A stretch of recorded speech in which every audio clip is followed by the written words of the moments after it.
Quantos aqui conhecem o programa Origem da TV Novo Tempo? Ou pelo menos já viram alguma chamada, né? Amém.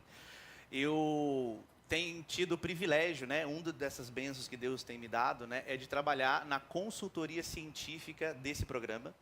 E a gente está produzindo agora uma nova temporada que vai estrear no ano que vem, cujo o fundamento dela é como o cristianismo ofereceu as bases para o desenvolvimento da ciência moderna.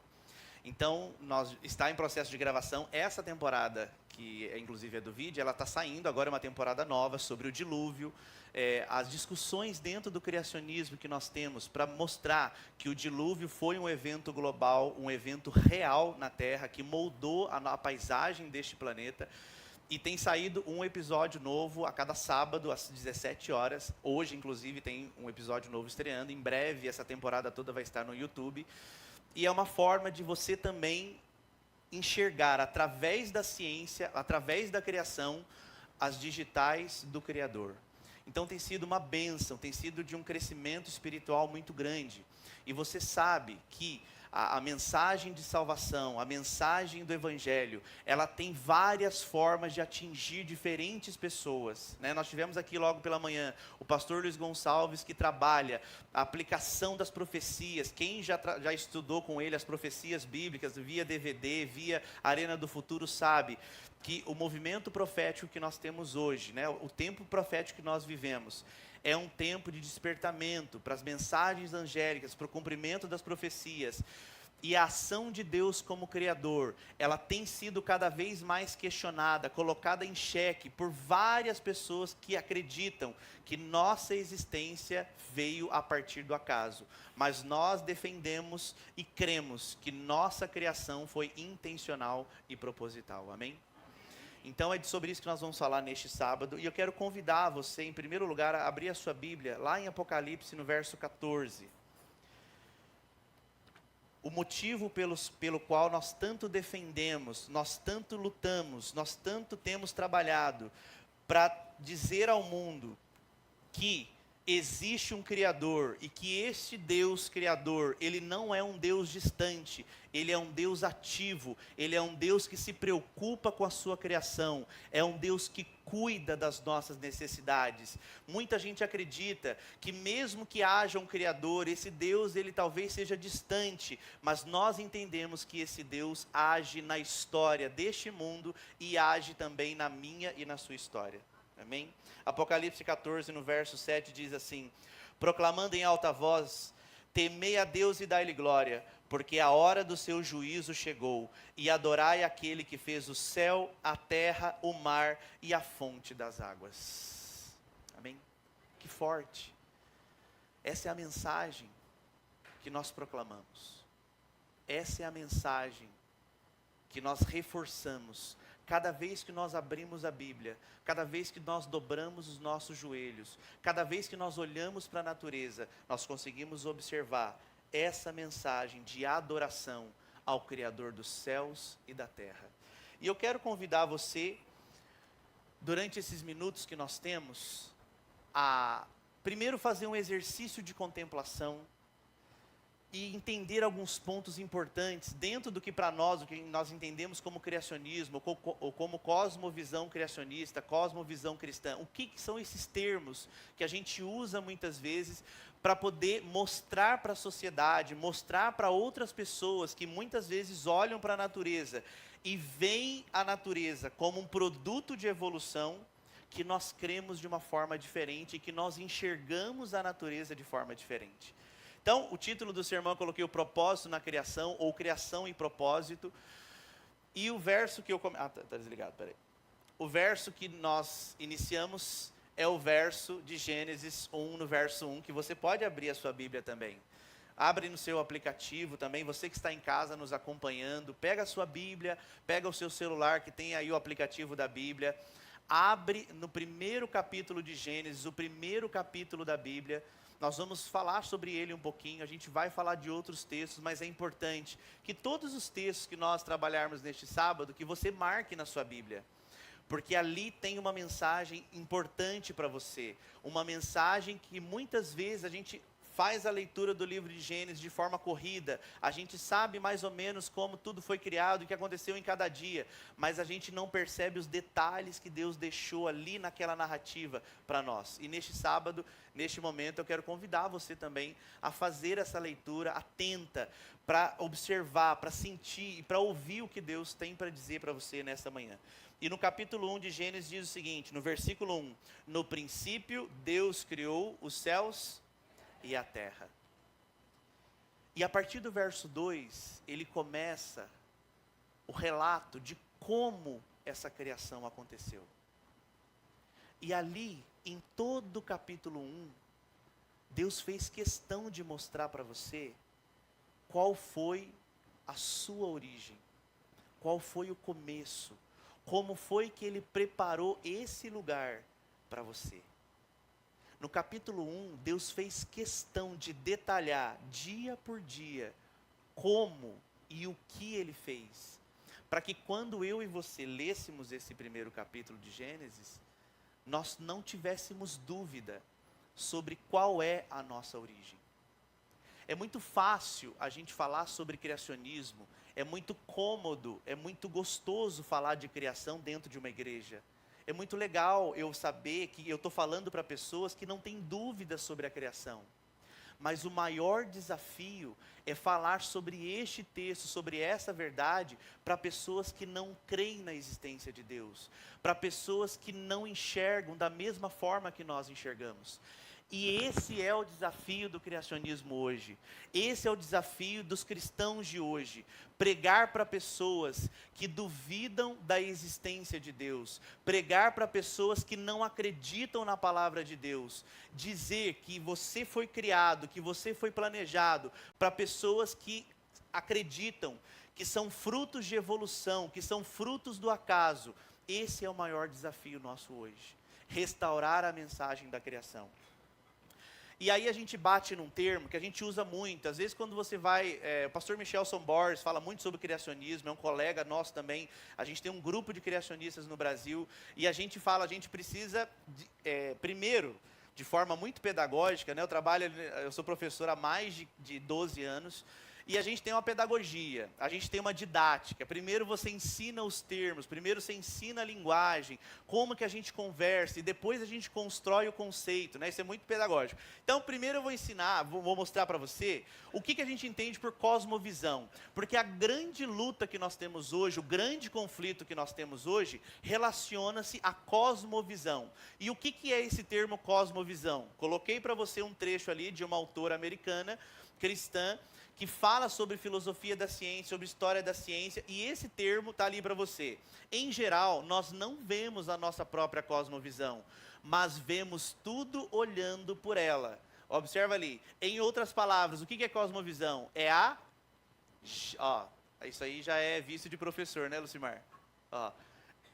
Em outras palavras, é a janela pela qual nós percebemos o mundo e determinamos quase sempre, subconscientemente, o que é real e importante ou irreal e sem importância.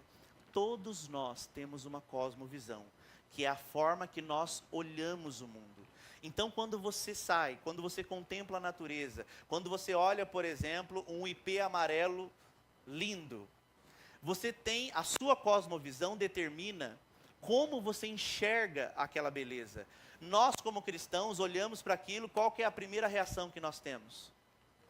Como Deus é maravilhoso, como Deus é criativo, como Deus faz tudo perfeito. Essa é a nossa cosmovisão, a forma que nós enxergamos a natureza. Mas existe hoje um conflito, acho que deu uma desconfigurada aí, né? A gente tem hoje um conflito de cosmovisões. O que nós temos? Nós temos a visão criacionista e nós temos a visão naturalista. Então, para você entender, o naturalismo hoje é uma corrente filosófica, inclusive é uma corrente filosófica vigente na ciência, que diz assim, olha, nada que parta ou que indique um princípio sobrenatural é aceito como método válido na investigação científica. Não há filosofia e não se admite a existência de um criador para a natureza. Então, para a ciência moderna, O naturalismo é a corrente filosófica. Então, quem, por exemplo, partiu para a graduação, para a pós-graduação, que não seja, obviamente, na área de teologia, né? Você parte para qualquer área de investigação científica, a filosofia vigente não se admite qualquer tipo de hipótese sobrenatural, porque neste modelo somente a natureza pode ser explicada por ela mesma.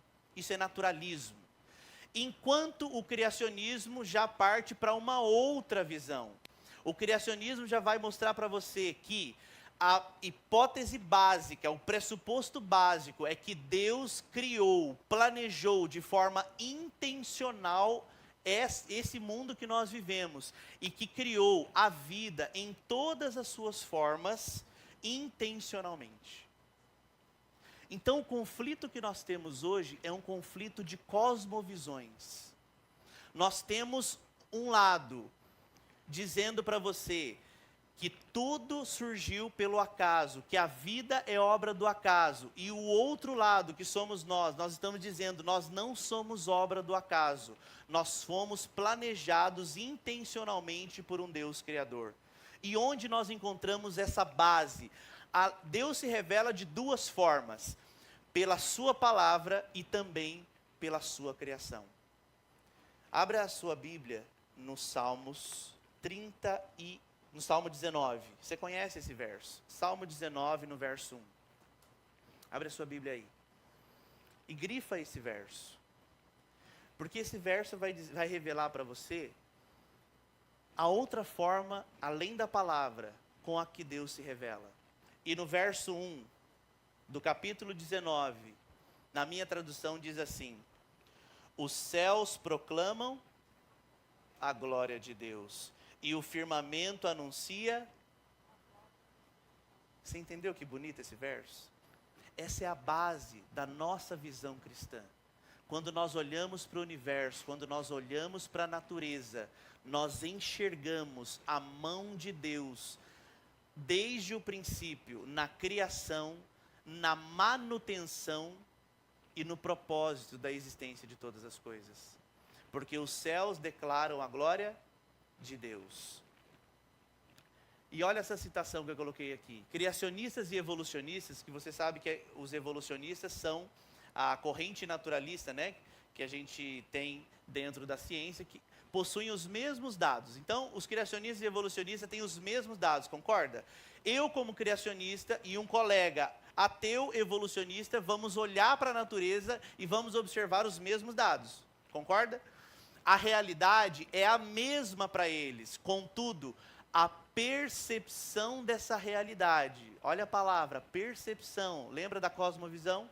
A percepção dessa realidade e a interpretação dos dados podem ser o quê? Notavelmente diferentes para ambos. Isso quer dizer o quê? Que você pode olhar para um ipê amarelo, lindo, florescido, e olhar ali e observar ali a grandeza e a criatividade de Deus. Mas outra pessoa que não acredita na existência de Deus pode olhar a mesma beleza, pode ficar encantado com essa beleza e entender que tudo aquilo é fruto do acaso. Então é nesse conflito que nós nos posicionamos. Então quando a gente olha sobre essa ótica, e Ellen White no livro Patriarcas e Profetas, ela tem essa citação, ela é grande, mas eu quero que você leia junto comigo, para que você observe qual é o cerne deste problema. Porque o problema não está no fato das pessoas não acreditarem em Deus, porque você concorda comigo que o livre-arbítrio permite inclusive isso. Deus é tão misericordioso, Deus é tão amoroso, que permite ao ser humano a escolha de crer ou não crer. Isso faz parte da experiência do livre-arbítrio. Mas olha só qual é o grande cerne do grande conflito. Ellen White diz: Deus criou o homem à sua própria imagem. Não há aqui mistério. Não há lugar para a suposição de que o homem evoluiu por meio de morosos, ou seja, meios complicados, de graus de desenvolvimento, das formas inferiores da vida animal ou vegetal. Tal ensino faz o quê? rebaixa a grande obra do Criador ao nível das concepções estreitas, terrenas do homem. Os homens são tão persistentes em o quê? Excluir a Deus da soberania do universo, que fazem o quê? Degradam o homem e o despojam da dignidade da sua origem. Aquele que estabeleceu os mundos estelares nos altos céus e com delicada perícia coloriu as flores do campo, aquele que encheu a terra e os céus com as maravilhas do seu poder, vindo a coroar a sua obra gloriosa, a fim de pôr em seu meio alguém para ser o governador da linda terra, não deixou de criar um ser digno das mãos que lhe deram. Você entende que força é essa declaração? Você está entendendo qual é o grande conflito que nós vivemos? O ser humano tem tentado a cada dia excluir Deus da equação do universo. A cada momento nós vemos uma intencionalidade de pessoas tentando excluir Deus como Criador do universo. E Ellen White diz para você que essas mesmas pessoas degradam o ser humano quando reduzem a sua existência a processos de evolução, quando dizem para você que nós somos resultados de evolução a partir de seres inferiores até o auge da complexidade, eles não estão dizendo para você só que Deus não existe, mas estão degradando a nossa existência e a nossa consciência à mesma realidade dos animais que não têm consciência. Entende a gravidade desse problema? Então não é só um conflito de crer ou não crer em Deus. O grande conflito é de pessoas que estão tentando tirar de você o milagre da racionalidade. Por que quando Deus cria, quando você observa a criação, e aí vamos puxar o que você já conhece. No primeiro dia, a luz. No segundo dia, separação das águas. No terceiro dia, a natureza. No quarto dia, estrela, sol, luar. No quinto dia, começa então a criação dos animais da terra. No sexto dia, Deus faz animais ainda maiores. E no final do sexto dia, Ele cria o ser humano. Mas em todo momento, qual é a frase que é dita? Lembra lá do Gênesis verso 1.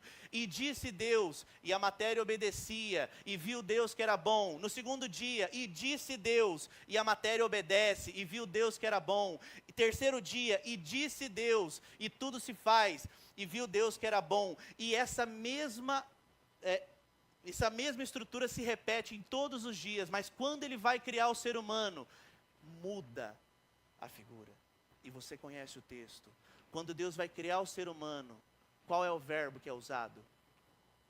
Façamos o homem conforme a nossa imagem e semelhança. Percebeu a diferença? Agora não é a matéria que vai dar origem a você. Agora quem vai dar origem a você é o próprio Deus. A própria Trindade se reúne quando diz façamos. Porque agora Ele vai construir o auge da criação de Deus. E você sabe que depois que Deus faz a forma, o que Ele faz em seguida? Que não acontece na criação da vida vegetal, nem dos animais. O que Deus faz? Um ponto que acontece só na criação do ser humano. Ele sopra o fôlego de vida.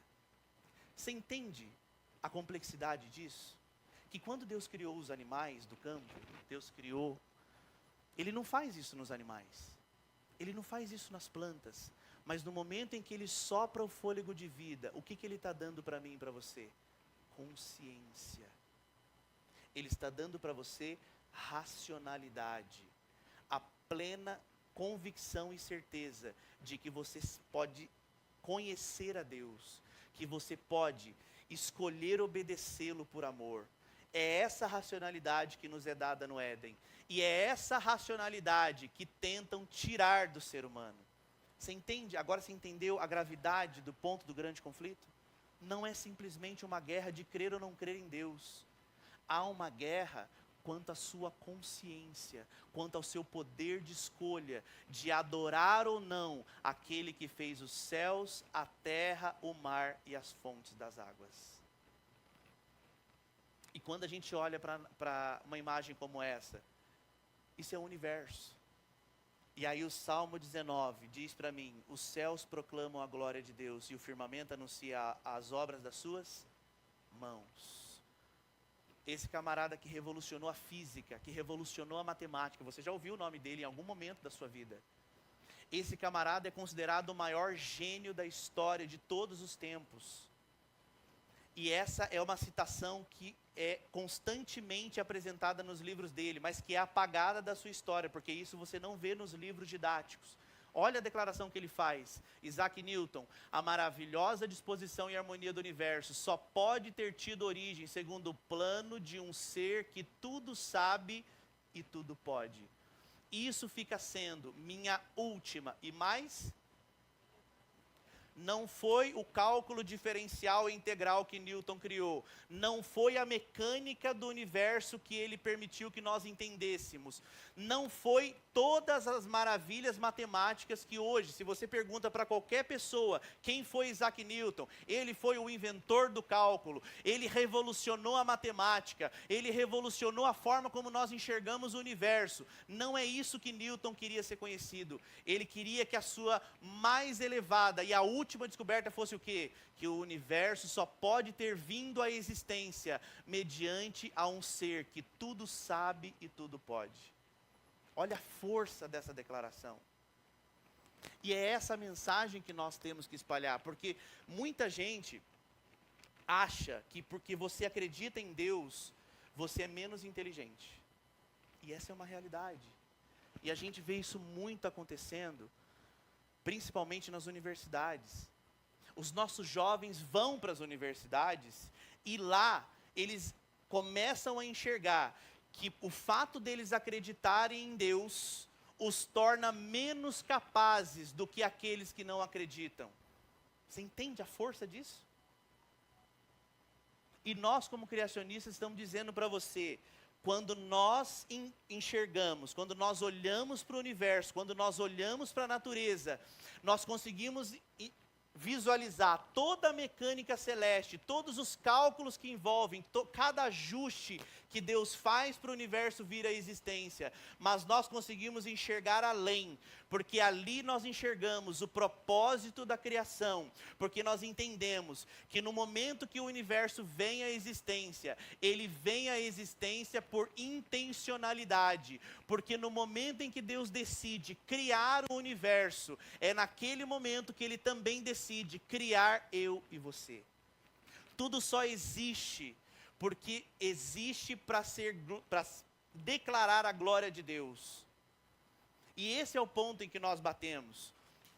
E aí, dá uma olhada nessa imagem, né? Ela é um pouquinho complicada, mas você vai entender. Olha só. Aqui a gente tem o nosso sistema solar, e é um exercício de percepção. Sabe por que é importante fazer? Às vezes a gente fica tão absorto na nossa rotina, e a gente esquece de contemplar a grandeza da criação. A gente vai para a igreja, para o trabalho, vai para casa, vai para a escola, igreja, trabalho, casa, escola, igreja, trabalho, casa. E a gente fica nesse vórtice, a gente esquece da grandiosidade do universo. Olha para essa imagem. Sabe onde nós estamos? A gente está bem ali, ó. Ali a gente tem o Sol. Primeiro, segundo, terceiro planeta é o nosso. Isso daqui é uma imagem só do nosso sistema. O Sol é a nossa estrela, né? Que nos fornece luz, calor, energia. E olha a grandiosidade de tudo isso. Aumenta agora, porque o nosso sistema solar, com os nossos planetas, a nossa estrela, está num grupo muito maior chamado de galáxia, que é a Via Láctea. O nosso Sol, não sei se você vai conseguir enxergar, ele está bem aqui, ó. Olha lá. Enxergou? Dá um tchauzinho, vai aparecer na imagem. O nosso Sol está bem ali, ó, num dos braços da Via Láctea. Dá uma olhada. Cerca de aproximadamente 400 bilhões de estrelas a gente tem na galáxia. E uma delas é o nosso Sol. Só que a nossa galáxia não está sozinha. Ela faz parte de uma vizinhança que a gente chama, né? E nessa vizinhança, a gente tem a Via Láctea, que é a nossa galáxia, onde nós estamos. A gente tem a galáxia de Andrômeda, que é a nossa galáxia vizinha. A galáxia do Triângulo e algumas outras galáxias menores. É uma vizinhança, né? Então a gente faz parte de uma vizinhança. Assim como uma cidade tem ruas, bairros, e aí cidades, estados, países. Na astronomia a gente divide o céu em diferentes porções, e ali a gente tem a nossa vizinhança. E se a gente der um zoom maior ainda, o nosso grupo de galáxias, a nossa vizinhança, está num grupo maior ainda chamado aglomerado. Só que não é a maior estrutura do universo, porque esse aglomerado de galáxias está numa estrutura ainda maior chamada superaglomerados de galáxias. Não sei se você está conseguindo se observar, mas a gente está bem aqui, ó. Dá tchau. Queridos,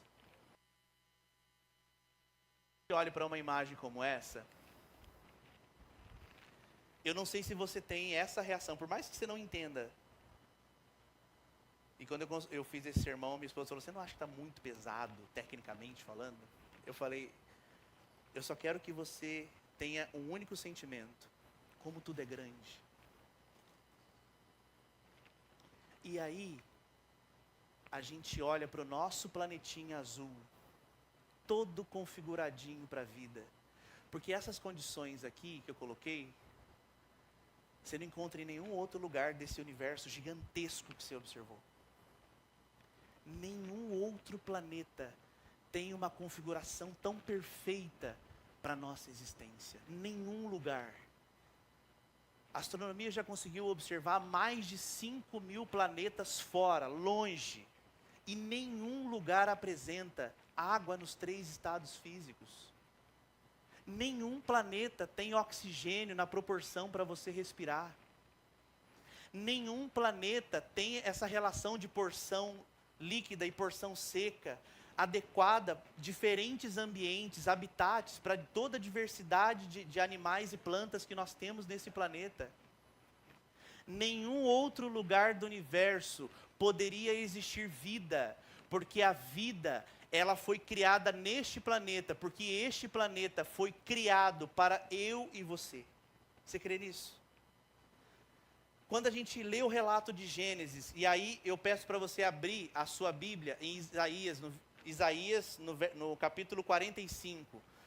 Abre a sua Bíblia, mesmo que seja projetado na tela, porque quando a gente olha essa imagem aqui, ó, e a gente faz o contraponto de onde nós estamos, não faz sentido o nosso planeta existir e eu e você estarmos aqui neste sábado falando sobre as maravilhas da criação num universo tão grande que a gente nem tem noção do tamanho dele.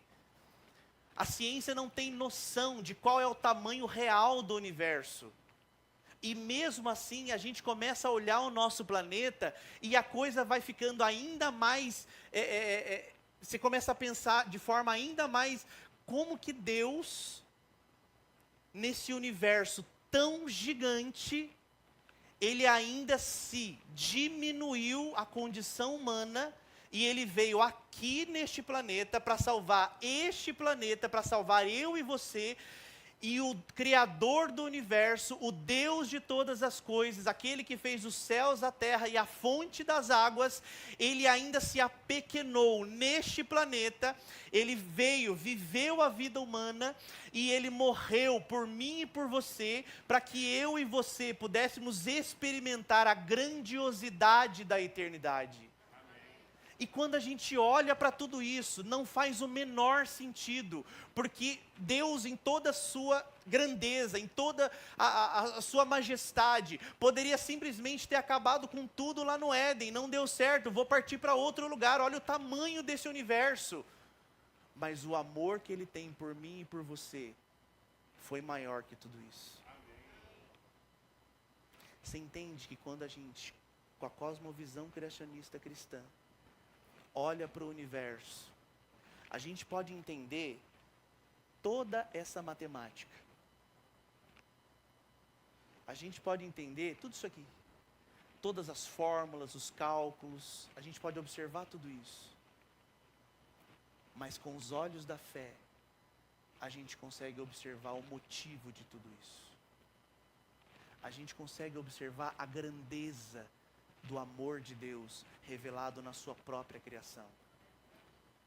Não há motivo outro de Deus ter feito tudo grande dessa forma, senão para que você olhasse para isso e falasse: olha,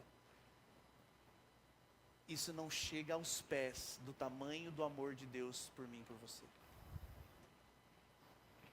Esse exercício de percepção que eu gosto de fazer toda vez que eu falo sobre esse tema, é para que você saia com esse sentimento daqui neste sábado. Porque o sábado é o dia em que nós declaramos publicamente que Deus criou todas as coisas em 6 dias e no 7º Ele descansou. Quando Ele cria o ser humano, Ele não dá trabalho para o ser humano, Ele não faz nada além de pedir para você: contempla tudo que eu fiz para você. Contempla a obra das minhas mãos. Eu criei esse mundo para você. Esse é o seu lar. Por mais que ele esteja judiadinho, né? Nesses últimos 6.000 anos. Mas eu criei para você. E Deus diz para você: eu vou voltar. Porque o plano da redenção ainda está se desenrolando. Eu vou voltar.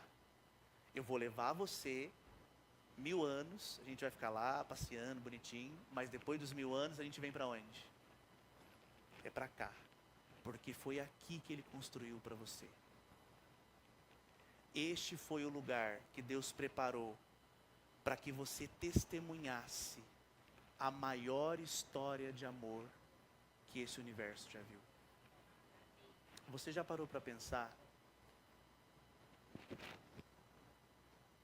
que você, diferente de todas as criaturas do céu e de outros mundos que Ellen White fala, nenhum deles vai viver a experiência de ser salvo por Cristo?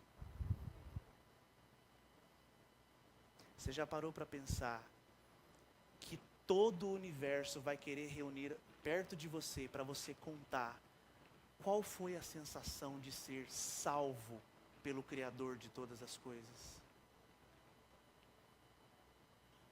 Por mais que seja doloroso, por mais que seja terrível, por mais que a gente passe provações nesse mundo que a gente não entende, por mais que a gente chore, por mais que a gente se desgaste neste mundo, por mais que a nossa fé seja testada 24 horas por dia, nenhuma criatura do céu terá a experiência que eu e você temos de sermos salvos pelo Criador do universo.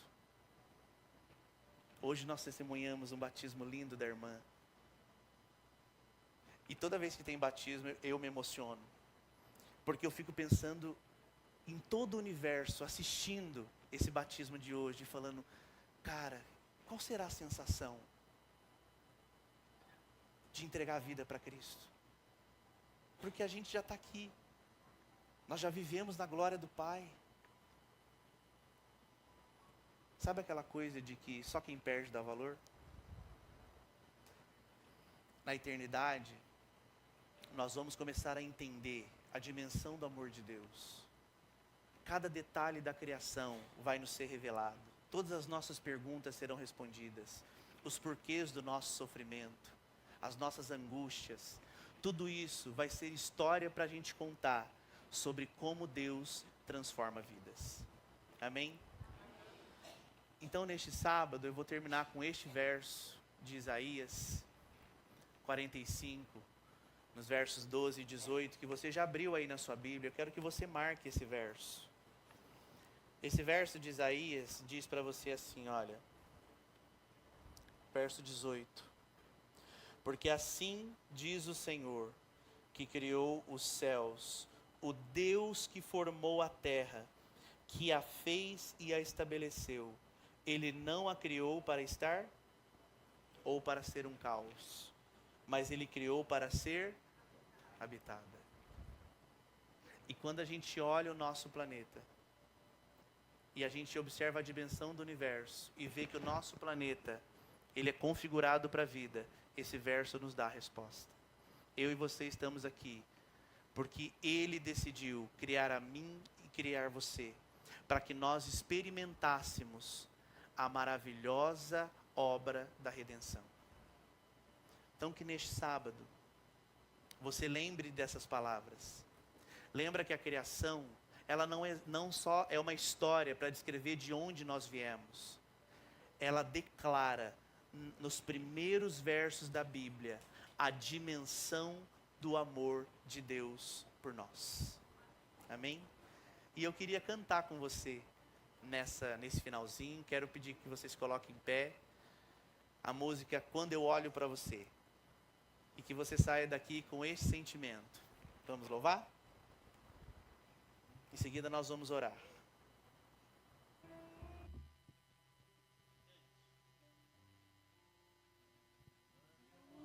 Pra você eu me lembro que Deus criou você e amou você.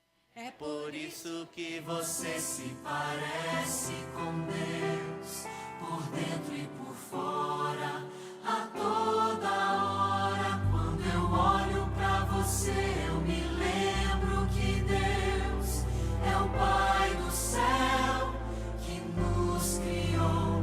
É por isso que você se parece comigo. É meu irmão, é meu irmão. Você vale o sangue de Cristo. Você é a glória de Deus. Você é a grande esperança de mostrar pro universo que o amor de Jesus valeu. Quando eu olho pra você, eu me lembro que Deus criou você e amou você. É por isso que você se parece com Deus, por dentro e por fora, a toda hora. Quando eu olho pra você, eu me lembro que Deus é o Pai do céu que nos criou. É por isso que você se parece comigo. É meu irmão, é meu irmão. É por isso que você se parece comigo. É meu irmão, é meu irmão.